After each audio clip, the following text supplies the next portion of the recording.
Buenos días a todos. Me llamo Obed. Si usted se quiere aprender mi nombre es muy fácil, solamente piense en obediencia, algo con lo que todos batallamos. Piense en obediencia. Me llamo Obed, soy hijo de pastores, pero eso no me hizo cristiano. Eso, o más mejor dicho, sí me hizo cristiano, pero no me hizo hijo de Dios.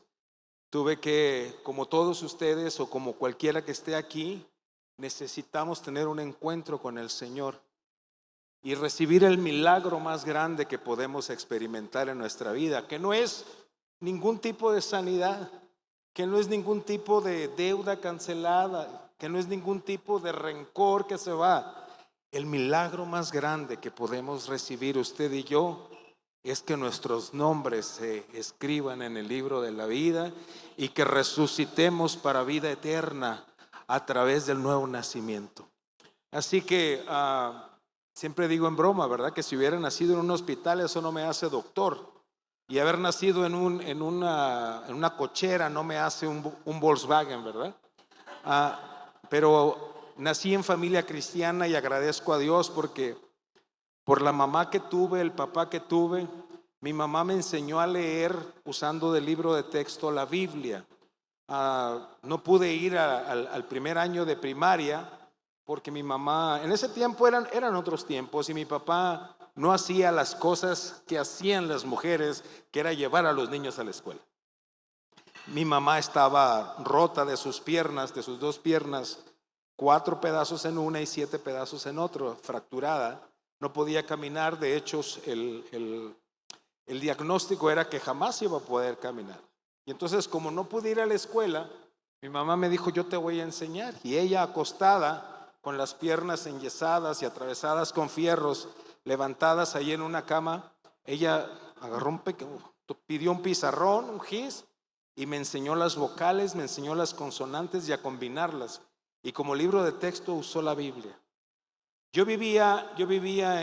Me crié en La Paz, Baja California Sur, que en ese tiempo era como una isla. Es decir, no llegaba mucha gente y no salíamos mucha gente de ahí. Y entonces Disneylandia yo no sabía ni cómo se escribía. No había televisión, no había señal de televisión ahí en ese lugar, no podíamos ver la televisión. Así que cuando yo aprendí a leer después de 4 meses de que mi mamá me estuvo enseñando, para mí la Biblia se convirtió en mi libro de referencia, me expandió la mente, me hizo soñar, me hizo amar sus personajes, saber de Ruth, saber de Sara, saber de Rebeca, saber de María, saber de tantas mujeres y tantos hombres, ¿verdad? Desde Abraham hasta donde usted pueda contar y leer sus historias.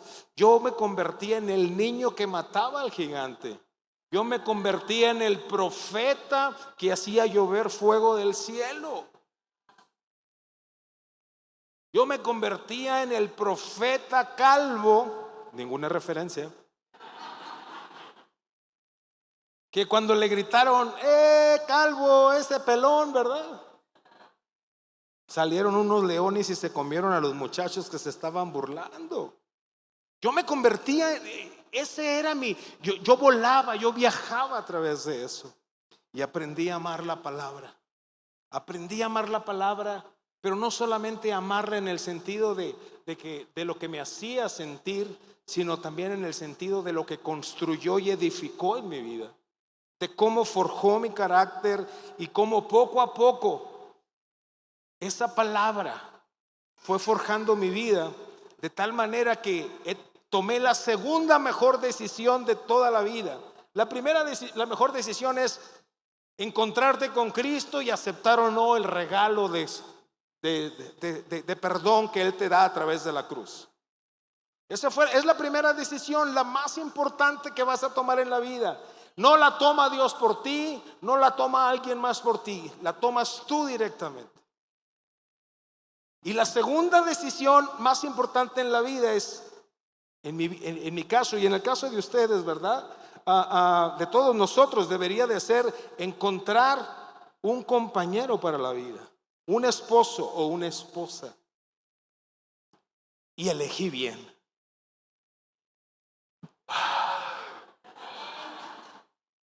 Elegí bien. El matrimonio no es para, ay, es que quiero estar acompañado. Si usted quiere estar acompañado, cómprense un San Bernardo. Ay, es que quiero tener hijos. Usted puede tener hijos sin usted puede ir con un doctor y hacerlo todo de manera clínica. Pero el matrimonio es para que te seas mejor de lo que eres cuando estás solo. Y a mí Debbie me ha hecho mucho mejor, me ha hecho mucho mejor hombre, mejor esposo, mejor padre, mejor ciudadano, mejor creyente. Me ha hecho ser más transparente, más íntegro. Me ha hecho ser, ella ha mejorado, enriquecido mi vida de maneras tales que la Biblia, la palabra de Dios, me ayudó a hacer una buena decisión.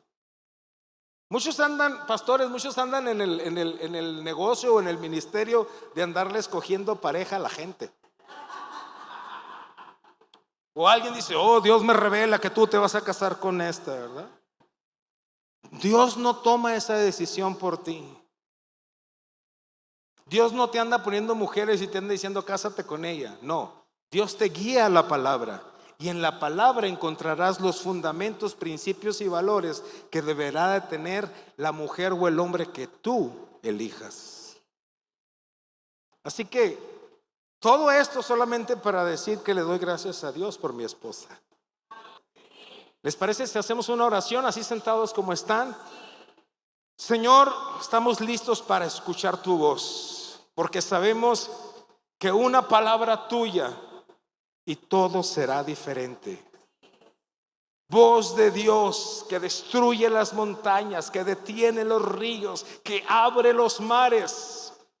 Voz de Dios que nos habla apaciblemente en un silbo suave. Háblanos en esta mañana, Señor, directamente al corazón. Anhelamos escuchar tu corazón. En el nombre de Jesús. En el nombre de Jesús. Amén.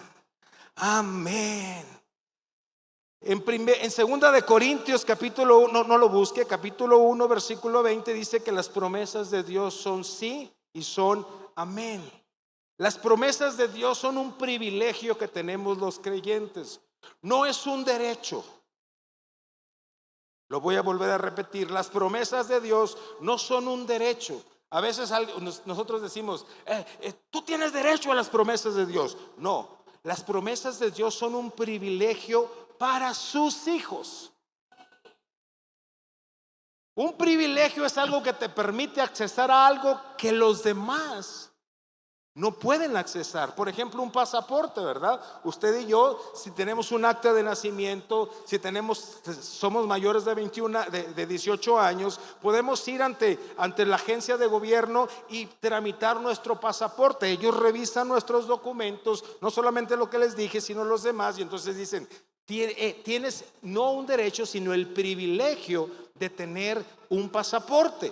Es decir, no todo mundo puede tener un pasaporte, sino solamente aquellos que cumplan con los requisitos de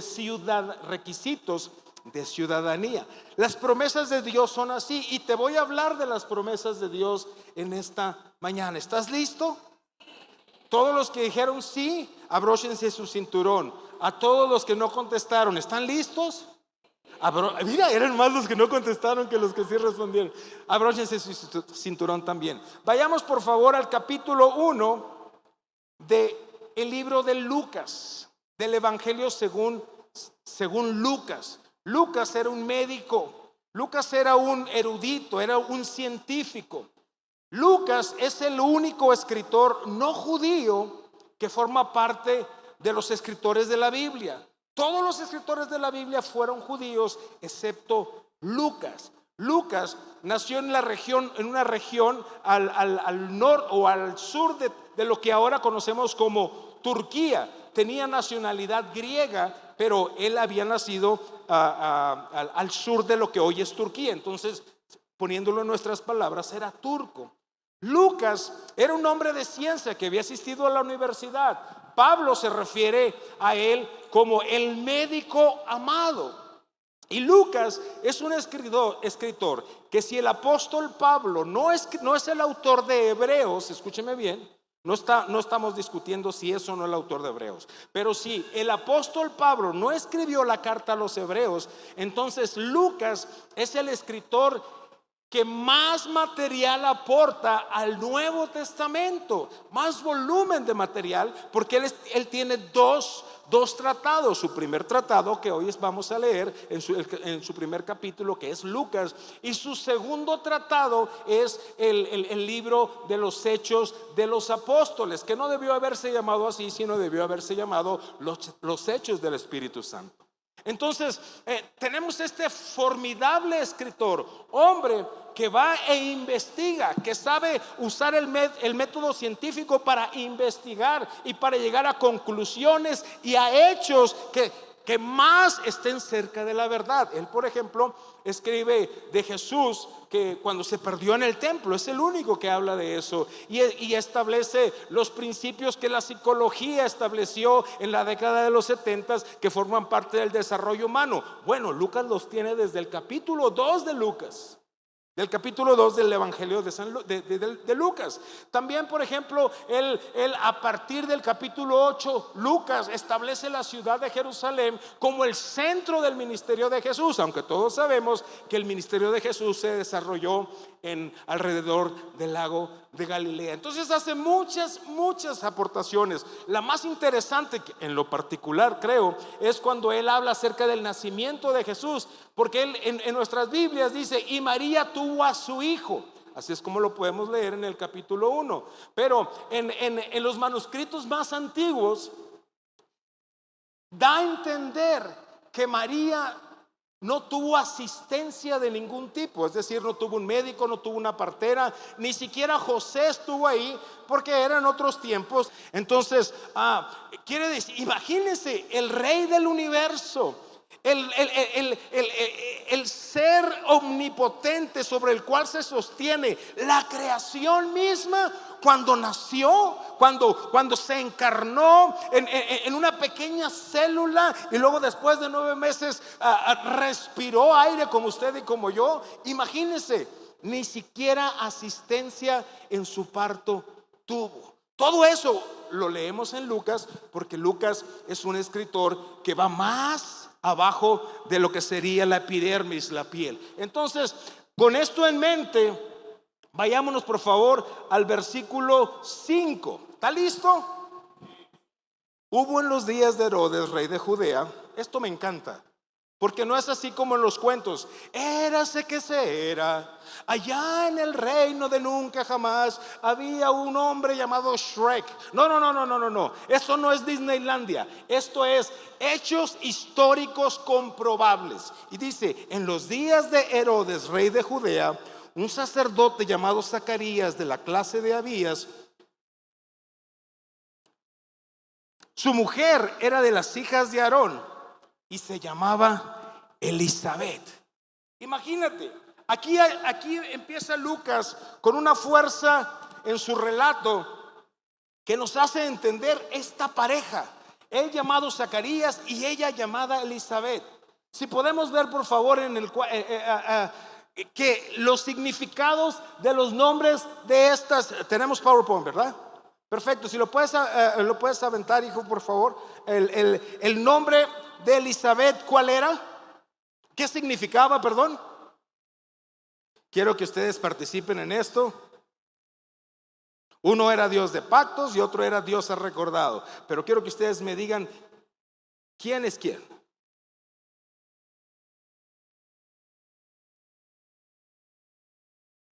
Ok. Zacarías significa Dios ha recordado, y Elizabeth significa Dios de pactos. ¿Qué significa Elizabeth? ¿Y qué significa Zacarías? Entonces es una pareja que sus simples nombres evocan la bondad y la misericordia de Dios, el corazón que Dios tiene para sus hijos. Y entonces ellos, dice, su mujer era de las hijas de Aarón y se llamaba Elizabeth. Ambos eran justos delante de Dios y andaban irreprensibles en todos los mandamientos y ordenanzas del Señor. Cuando habla aquí de que ambos eran justos delante de Dios, no está hablando de la justicia de Romanos 5:1, que dice: justificados pues por la fe tenemos paz para con Dios por medio de nuestro Señor Jesucristo. No está hablando de esa justicia, sino está hablando de que eran justos y andaban irreprensibles porque no cometían ningún desacato o violaban la ley que Dios le había dado a su pueblo. Es decir, cuando Zacarías o Elizabeth llegaban a un semáforo, no se lo pasaban en amarillo. Ni siquiera eso. Eran incapaces porque eran irreprensibles. Irreprensibles significa que nadie los podía reprender, nadie los podía regañar por haber hecho algo malo. Dice adelante, pero, y aquí aparece la fuerza dramática de la historia. Aquí están sus nombres, significan esto, y aparte son justos delante de Dios. Pero, diga conmigo, pero.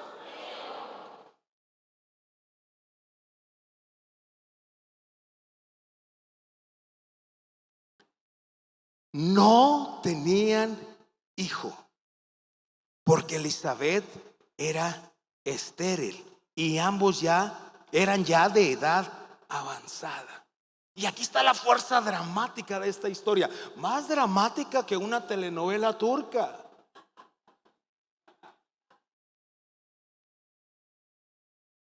Imagínense, estos hombres cuyos nombres se evocaban al mismo Dios y su bondad, y que no cometían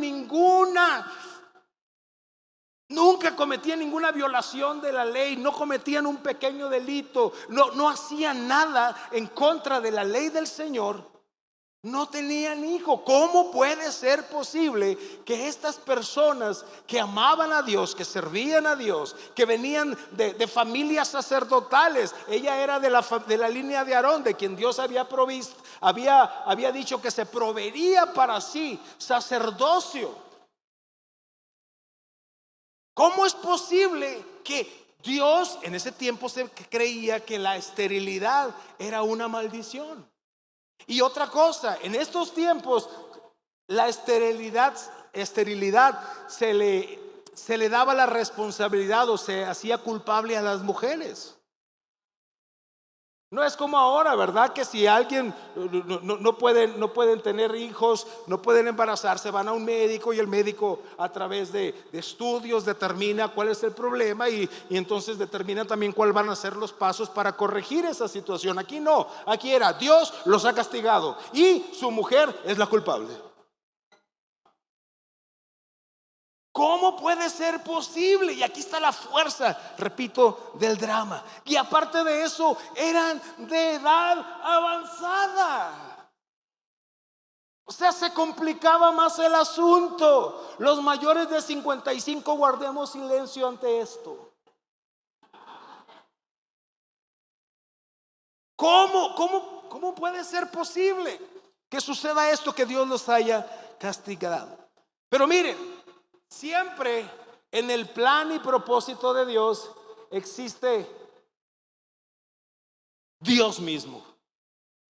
Está la misericordia, está el plan eterno de Dios. 400 años antes, Dios había dicho que Él enviaría a alguien que haría volver el corazón de los padres a los hijos y el corazón de los hijos hacia la prudencia de los justos. Porque necesitaba el Señor, Dios necesitaba encontrar un pueblo preparado para que el Mesías pudiera andar entre ellos, para que nuestro Salvador pudiera andar sobre la tierra. Dios necesitaba un pueblo bien preparado. Y entonces, después de esa profecía que está en el libro del profeta Malaquías, 400 años después, Dios vuelve a abrir su boca y dice exactamente lo mismo. Miren, pero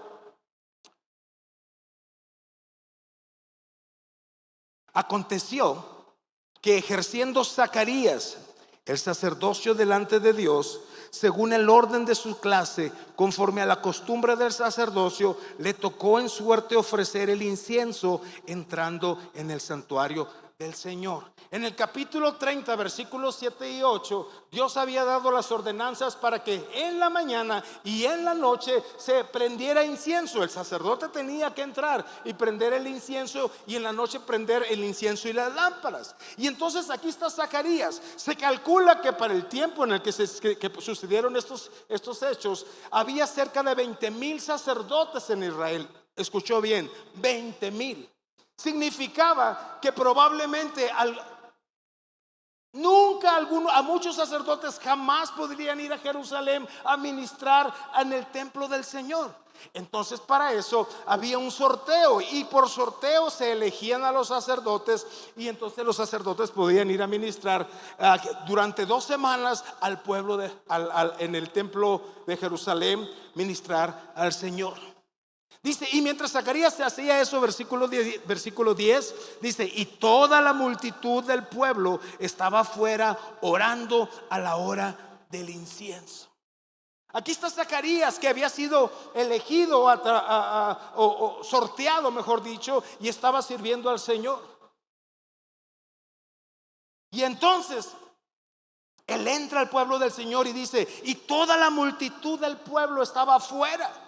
Y esto tengo que hacer este comentario, porque mire, nosotros somos un cuerpo, y cada vez que uno de nosotros está aquí, en este momento yo estoy ministrándoles a ustedes, pero no soy yo. Ustedes también están ofreciendo esta administración a nuestro Señor, porque nosotros, miren, el Padre Nuestro, ¿cómo dice? Padre mío que estás en el cielo, o Padre Nuestro.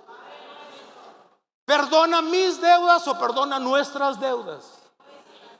Dice, dame el pan o danos el pan. Cuando nosotros ministramos al Señor, nosotros lo hacemos como un cuerpo. No somos seres egoístas que venimos y los que nos ponemos aquí arriba ministramos nuestros dones, nuestros talentos, y luego, wow, qué bien cantamos, wow, qué bien predicamos, wow, qué bien enseñamos, wow, cuánta gracia del Señor. No, estamos aquí en representación de todos nosotros. Zacarías entró al templo a ofrecer incienso al Señor, pero el pueblo estaba atrás orando. El pueblo estaba fuera del templo orando. Dice, la multitud del pueblo estaba fuera orando a la hora del incienso. Y se le apareció un ángel del Señor.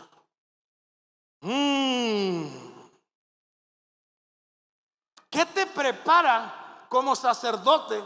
Yo me imagino que cuando Zacarías era joven y que se acercaba con los sacerdotes más viejos, de mayor edad, ¿verdad? Con los sacerdotes ya que tenían toda la experiencia del mundo. Y entonces ellos le decían, mira Zacarías, si alguna vez te toca entrar al templo del Señor, tú tienes que entrar con una actitud de rendición, con una actitud de humildad. Porque mira, y le platicaban sus experiencias.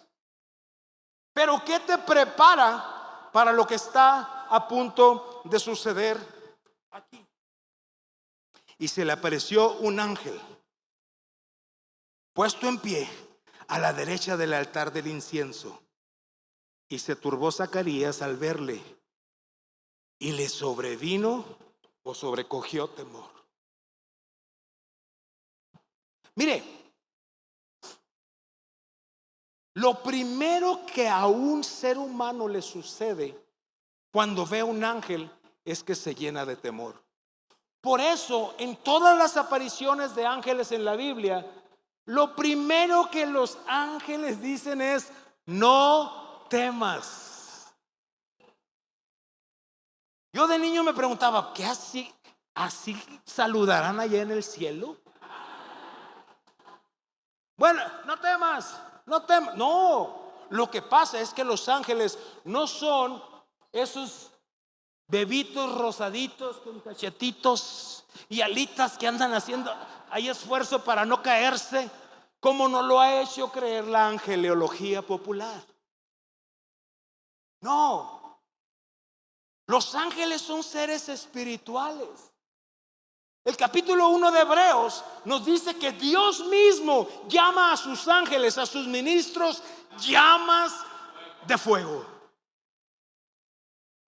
Así que de repente dice por ahí alguien: ay, yo escucho cómo los ángeles revolotean alrededor de mí. Si usted dice: anoche yo escuché el aleteo de los ángeles sobre mi casa, le voy a hacer una recomendación: no coma demasiada pizza. Los ángeles son seres espirituales, no tienen alas blancas de cisne. Por eso, cuando un ser humano ve a un ángel, lo primero que le sobreviene es temor. Y le dice: no temas. No temas, Zacarías, porque tu oración ha sido oída. Punto número 1. Dios no olvida nuestras oraciones. Lo voy a volver a repetir. Dios no olvida nuestras oraciones.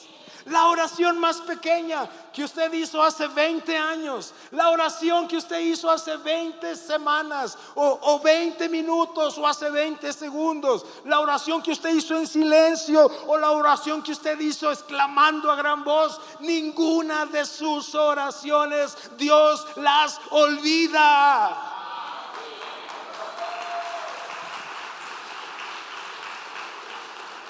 Dios no olvida nuestras oraciones. En el capítulo 5 de Apocalipsis dice que en el trono de Dios un ángel se acerca y abre un incienso, destapa un incensario, y de repente sale incienso. Y ese incienso, dice el escritor de Apocalipsis, son las oraciones de los santos que se esparcen ante el trono de Dios. Y entonces, en reverencia a esas oraciones, el cielo entero guarda silencio por 30 minutos.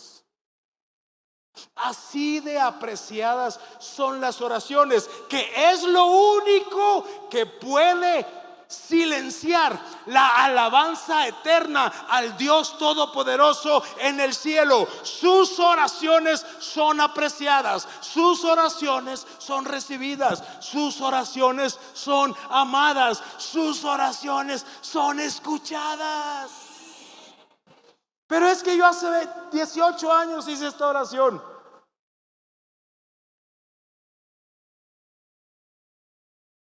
Dios no la va a olvidar. Hay oraciones que el cielo recuerda que a usted ya se le olvidaron.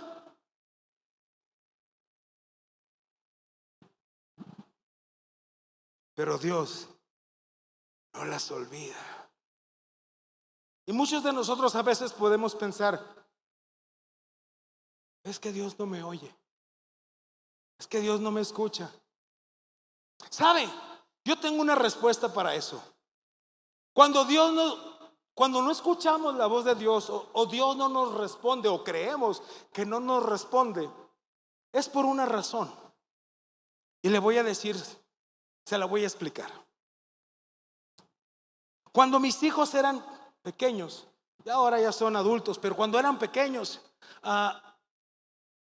de repente su mamá o yo nos levantábamos a las 2 de la mañana sin ruido, sin nada, nomás porque ¿cómo estarán mis hijos? ¿Le ha pasado?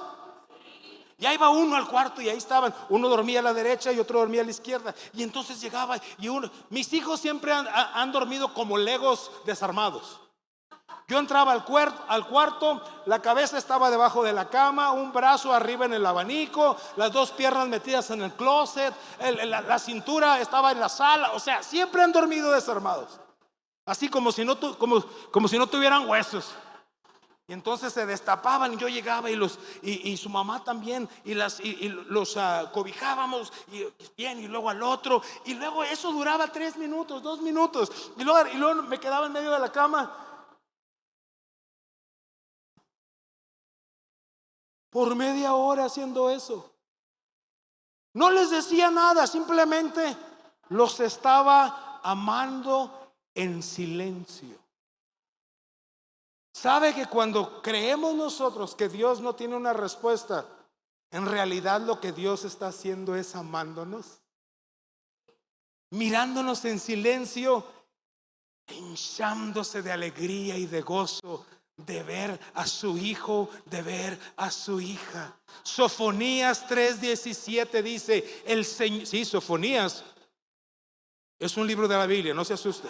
Sofonías 3:17, el Señor está en medio de ti, poderoso, Él salvará, se gozará sobre ti con alegría, callará de amor.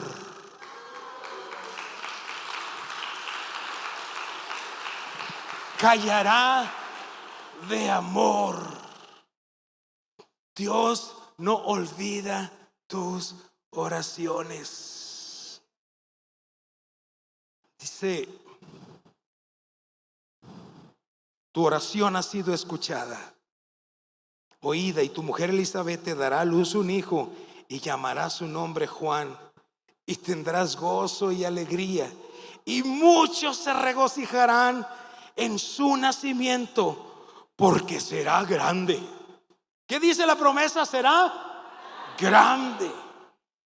Y según palabras de nuestro Señor Jesucristo, no existió un hombre más grande en toda la existencia de la humanidad que Juan el Bautista.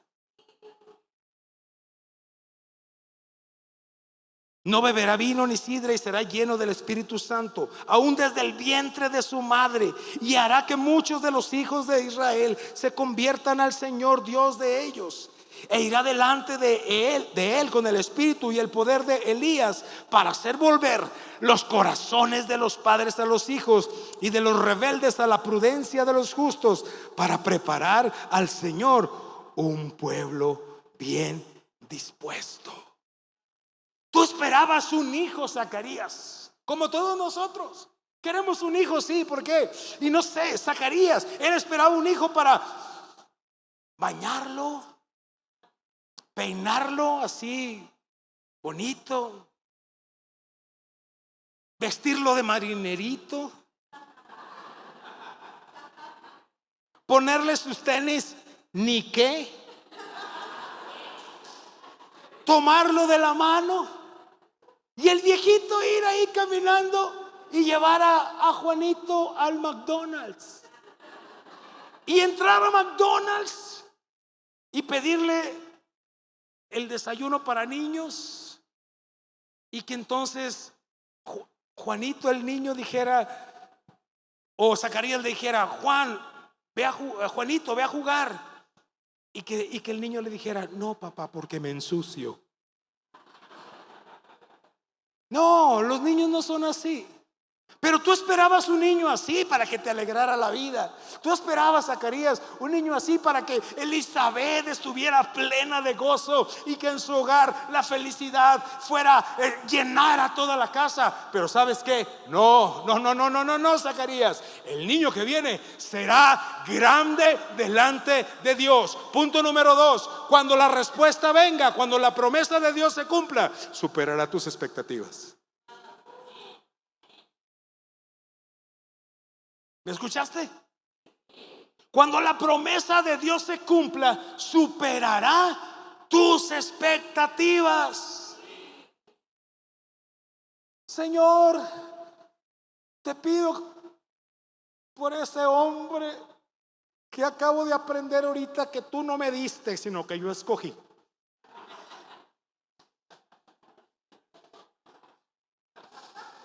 Te pido, Señor, que transfórmalo. Y usted dice, es que tengo 15 años, 14, el tiempo que sea, orando por este hombre y no se convierte. Y sin embargo, si usted mira a su alrededor, su hermana o su hermano ya está convertido. Tal vez su papá ya esté convertido. Tal vez sus hijos ya hayan venido al Señor. ¿Por qué? Porque cuando la respuesta de Dios viene, supera lo que usted está esperando.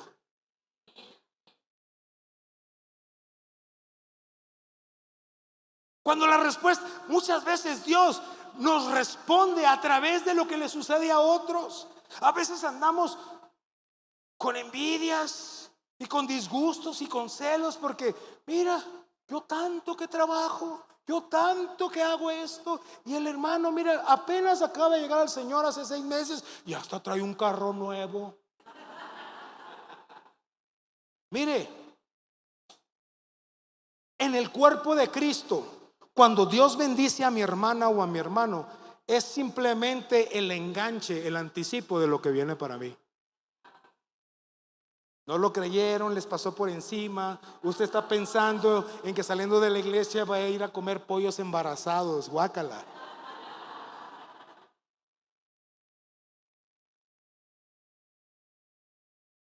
Lo que Dios le da a los demás es solo el anticipo de lo que viene para mí.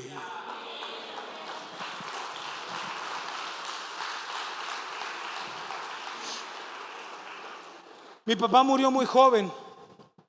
Yo realmente desde que entré a la preparatoria o poquito antes, desde la secundaria, yo ya no conviví con mi papá.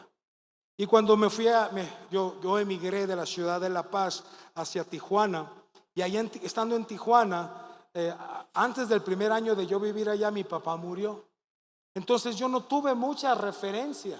Mi papá era de una generación donde todo se construyó a base de maltratos. Y él no nos maltrató, a mí un poco, ¿verdad? Mi hermano menos, pero la disciplina para él eran golpes fuertes. Y entonces mi papá se fue y no tuve oportunidad de platicar más con él y de tener más tiempo con él. Y entonces ahí en Tijuana hay unas mujeres tan hermosas, pero no como con la cual me casé yo. Y esa mujer me vio y dijo, ese es para mí.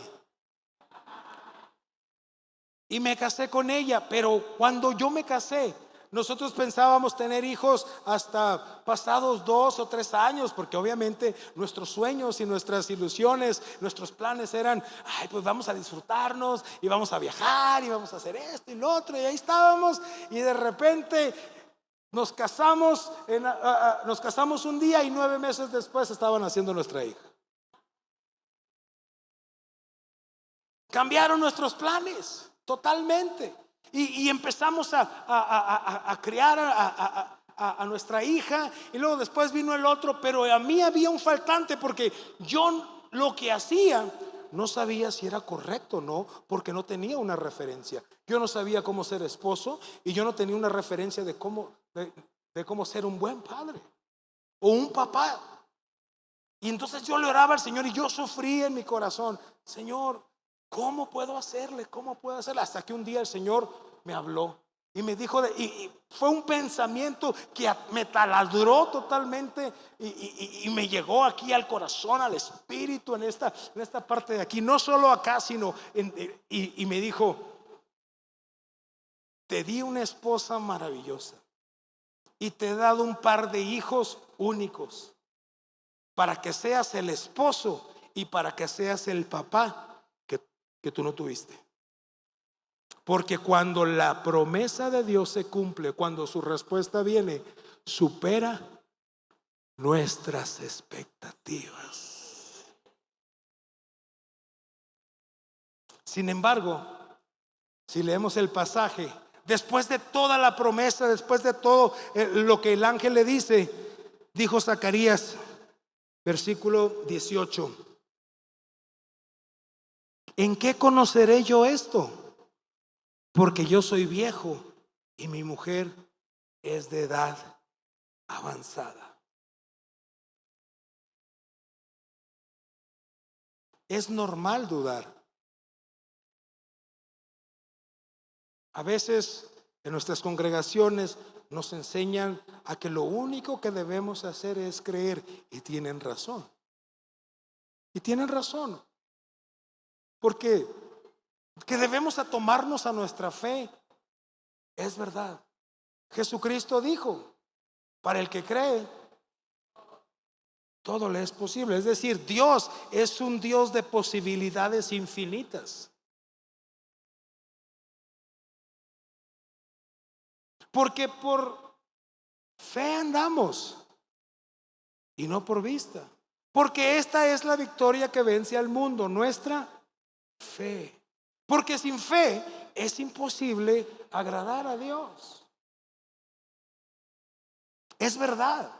Sin embargo, en ocasiones no nos enseñan que dudar es parte de nuestra humanidad.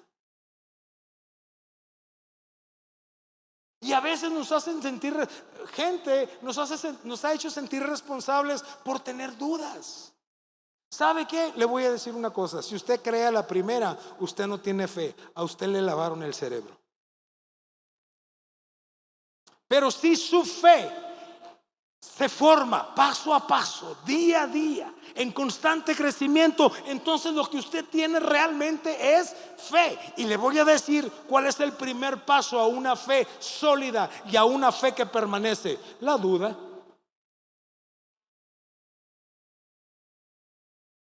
La duda.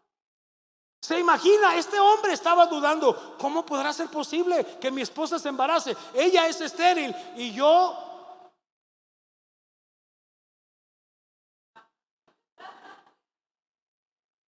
soy de edad avanzada. ¿Eso es duda o eso es fe? Es duda. Punto número 3. A pesar de tus dudas, Dios lo hará. A pesar de sus dudas, Dios lo hace. Porque Dios no puede estar sujeto a su fe o a sus dudas. Dios no nos pide fe, porque eso abre un mundo de posibilidades. Pero Dios no puede estar sujeto ni a sus dudas ni a su fe. Porque si Dios estuviera sujeto a su fe o a sus dudas, entonces usted sería más poderoso que Dios. Entonces hay uno más grande que Dios: usted y yo. Dios no se sujeta ni a la fe ni a las dudas. Por eso es importante que cuando alguien nos diga: ya merito Dios te respondía, te faltó poquitita fe. Dios no está sujeto a la cantidad de fe que usted tiene. ¿Me está escuchando?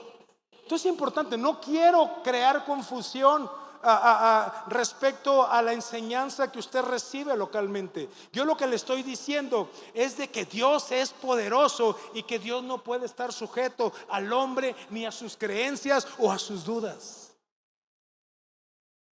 Su fe le va a mover montañas. Su fe le va a abrir a un sinfín de posibilidades sin terminación, posibilidades infinitas. Su fe lo va a hacer acrecentarse y solidificarse en su vida como hijo de Dios. Pero Dios nunca va a estar sujeto a su fe o a sus dudas. Es más, cuando usted tenga dudas, dude de sus dudas.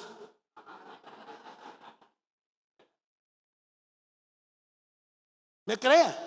Pero cuando tenga fe, no confíe solo en su fe. Su fe solo es lo que abre la puerta. Pero Dios es todopoderoso y Él, a pesar de su fe o de sus dudas, Dios lo va a hacer. Porque cuando Dios dice, Dios lo hace.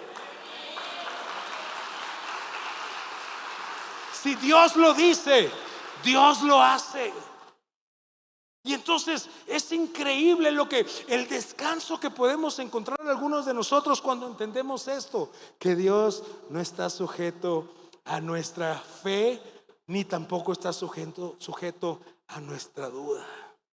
Es increíble lo que es la riqueza de este pasaje. Sin embargo, debo determinar e irnos por favor hasta al mismo capítulo, versículo 58.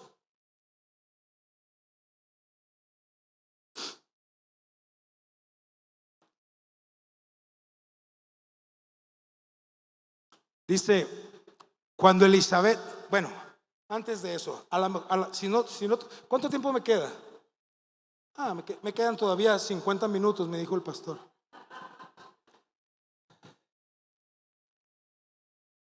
Voy a hacer un recuento, gracias pastor, un recuento de los 3 puntos. Número 1, Dios, y voy a irme sintiéndome fracasado como profesor, como maestro. Número 1, Dios no olvida nuestras oraciones. Número 2, supera nuestras expectativas. Y número 3, Dios lo hará. El ángel le dijo, no lo voy a leer, pero el ángel le dijo, ¿sabes qué? Yo soy Gabriel y habito en la presencia de Dios. Y esta palabra se cumplirá a su debido tiempo. Y entonces Zacarías queda mudo. No puede proferir palabras. Termina sus oficios en el templo, regresa a la montaña, porque más adelante vemos que Elizabeth vivía en una montaña. Regresa a su casa después de terminar sus oficios en el templo. Imagínense a un viejito que no habla, tratando de explicarle a su mujer de mínimo 75 años que venga para acá porque el ángel me dijo que usted y yo íbamos a tener un hijo.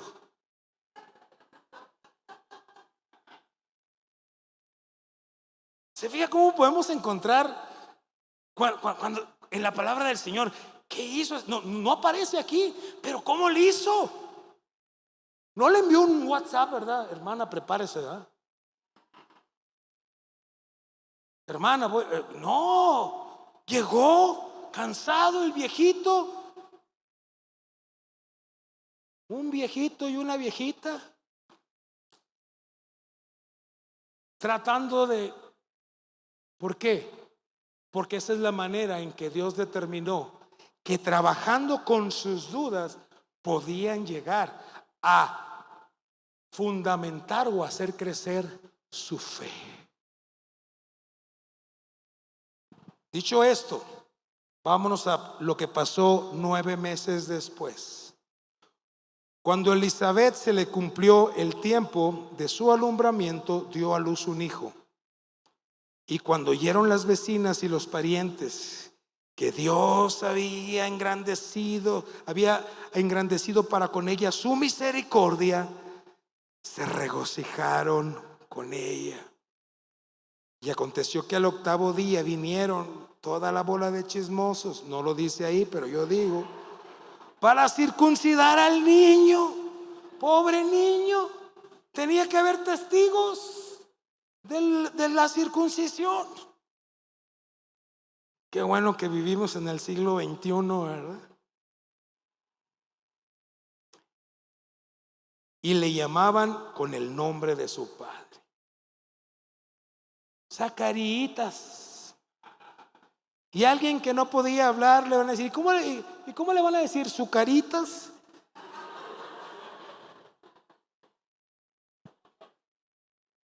Pero respondiendo su madre dijo, no, se llamará Juan. Le dijeron, ¿por qué?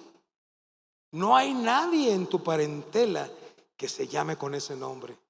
Entonces preguntaron por señas a su padre ¿cómo le quería llamar? Y pidiendo una tablilla escribió diciendo, Juan es su nombre. Y todos se maravillaron, y al momento fue abierta su boca y suelta su lengua, y habló bendiciendo a Dios.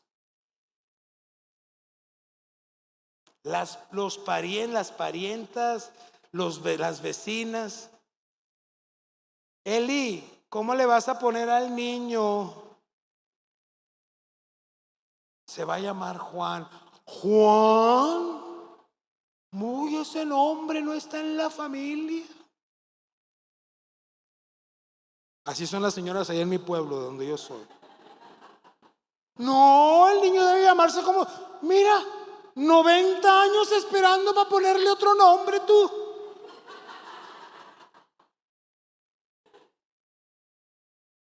Y van y no le creen a la mamá. Y entonces van.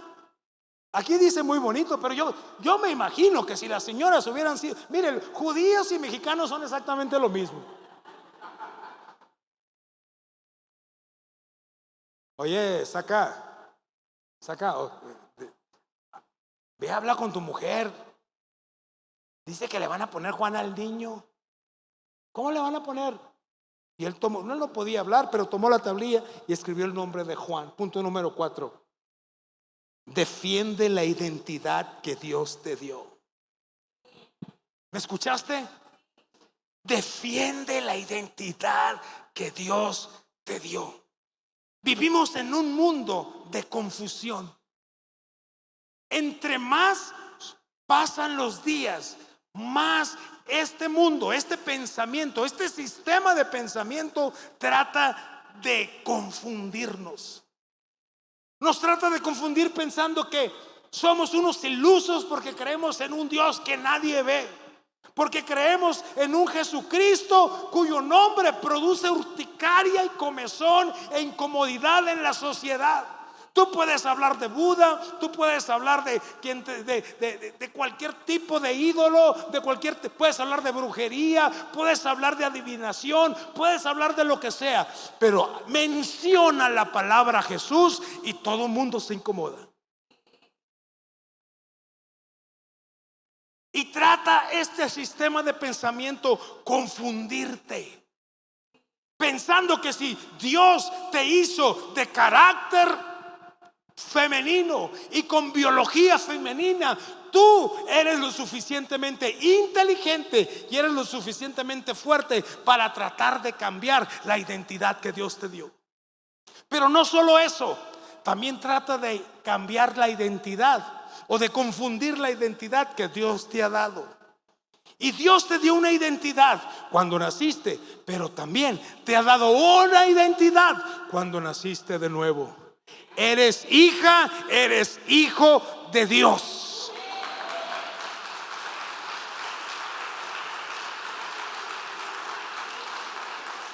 No solo eres creación de Dios, Dios nos adoptó como sus hijos. Lo que a mí más me encanta, bueno, no lo que más, una de las cosas que más me encanta de Jesús es que cuando Jesús pisó esta tierra y habló de lo que tenía que hablar, lo primero que hizo fue quitarle, desmilitarizar a Dios. Él jamás se refirió a Dios como, oh, Jehová es mi guerrero. Él nunca dijo, Dios pelea mis batallas. Él nunca dijo, oh, él peleará por mí. Él jamás dijo. Él siempre dijo, el Padre. ¿Me escuchó? El Padre. Él se refirió a Dios como Padre, y no solo como Padre, sino como la palabra más íntima, Abba, es decir, papito, el diminutivo y el que denota o el que demuestra más intimidad y más cercanía con nuestro Padre, papi o papito. Jesús desmilitarizó a Dios y le dio la identidad de lo que Dios siempre ha sido. Él es nuestro Padre. Me encanta leer las genealogías, pero me gusta mucho más la genealogía de Lucas, porque Lucas empieza de Jesús hacia atrás y se va y llega a Set, el hijo de Adán, y dice Set, hijo de Adán. Mientras Mateo empieza en Adán, Lucas debería de terminar en Adán, pero no termina ahí. Dice Set, hijo de Adán, y luego dice Adán, hijo de Dios. Dios es nuestro Padre, y la identidad que nos ha dado somos que usted y yo ser hijos, porque a todos los que le recibieron les dio la potestad, el derecho, el privilegio, el gozo, la maravilla de ser llamados hijos de Dios. Defienda la identidad que Dios le dio. Si usted no puede defenderla con palabras, defiéndala con sus hechos. Levante la tablilla, la pantalla de su vida y escriba: mi nombre es hija de Dios. Mi nombre es hijo de Dios.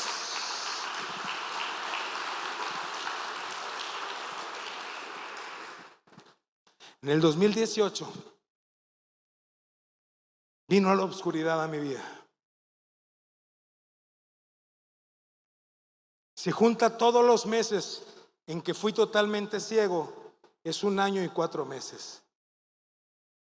2018, 2019, 2020 tuve periodos de visión y periodos de ausencia de visión. Yo pensé que Dios ya había terminado conmigo. Dudé.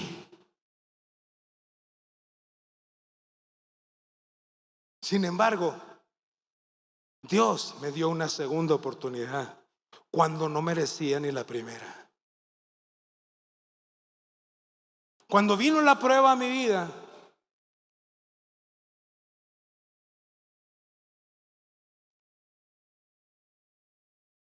la resistí con gozo. Mi esposa puede dar testimonio de que nunca me quejé, de que nunca perdí el control, de que nunca me desesperé. No porque soy un super ser humano, no, sino porque simplemente mi identidad de quién yo soy estuvo presente. Y a pesar de mis dudas, y a pesar de que pensé que todo había terminado para mí, Dios me devolvió la vista. Y no solo eso, he predicado toda mi vida, he enseñado la palabra de Dios toda mi vida, he forjado ministerios, he forjado el carácter de muchos discípulos, de muchos pastores. Y cuando Dios me regresó la vista, la respuesta que yo esperaba superó mis expectativas. Si el Señor me tenía aquí, Él por su gracia me puso más arriba y me dio más de su luz para que yo pudiera compartir a mucha más gente y pudiera enseñar mucho más quién es la persona de Jesucristo. ¿Quién es Él? El Dios que hizo todas las cosas y quien se hizo hombre para morir en mi lugar, para que el injusto fuese declarado justo. El limpio murió en el lugar del sucio para que el sucio pudiera ser declarado limpio. Él fue coronado de favor, con una corona de espinas para que yo y usted fuésemos coronados de favores y de misericordias. Ese es nuestro Dios. ¿Y sabe qué?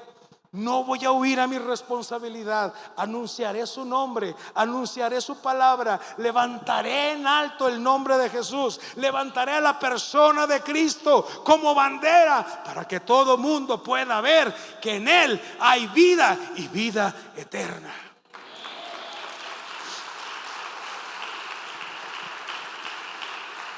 Voy a defender esta identidad y a esto le invito yo a usted.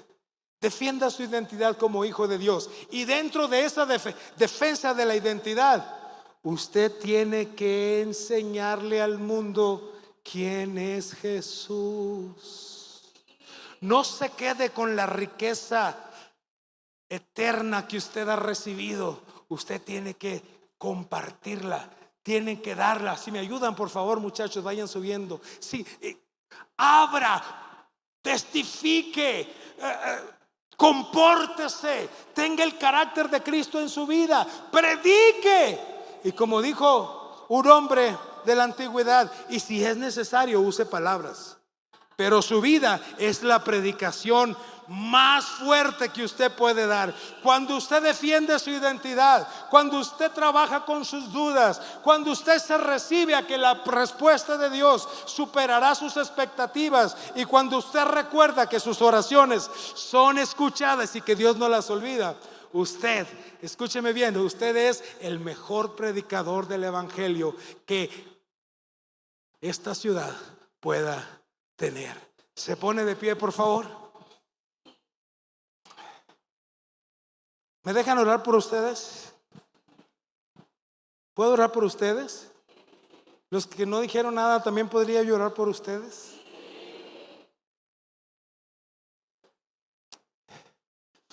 Es momento de recordar esas promesas que no han llegado. ¿Me escuchó? Es momento de volver a traer al día presente las promesas que no han llegado y que Dios ya habló. Si usted es uno de esos, por favor, levanta su mano derecha. ¿A quién tenemos en el cielo si no es a ti, Señor? ¿A quién tenemos para recurrir si no es a ti, nuestro Señor y Dios?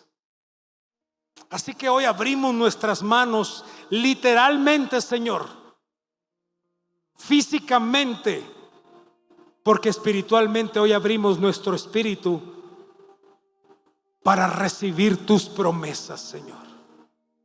No nos sentamos en una esquina o en una banca a esperar a que la promesa llegue, sino que avanzamos para encontrar la promesa que ya viaja, que ya viene hacia nosotros. Promesas de sanidad, promesas de salvación, promesas de salud financiera, promesas de salud mental, promesas de salud física. Toda promesa de Dios la abrazamos en el nombre de Jesús. Tú no retardas tus promesas. Algunos hemos pensado que tú las has retenido, pero tú no eres así. Así que hoy, Señor, damos un paso más en nuestra fe. Y esas dudas que vienen a nuestra vida y que nos agobian, Señor, se convierten en el primer escalón que pisaremos para construir nuestra fe. Que nuestras dudas sean el primer paso a la construcción de una fe sólida, fuerte, verdadera, inmensa, inagotable, inacabable, inconmovible, Señor. Señor, y oro por esta congregación, por estos hermanos, mis hermanos que hoy asistieron a esta primera reunión. Que sus vidas sean cartas abiertas en el que otros puedan leer que Jesús es la respuesta para nuestra vida. Señor, no cerraremos nuestros labios. De hecho, Señor, hoy al creer y confiar en ti y defender nuestra identidad, tal y como hiciste con Zacarías, tú abres nuestra boca y declaramos las bondades de Dios y anunciamos que Jesús es Dios y que Él ha tomado nuestro lugar y nos ha hecho libres, nos ha hecho santos y nos ha hecho hijos de Dios. En el nombre de Jesús. Amén y amén.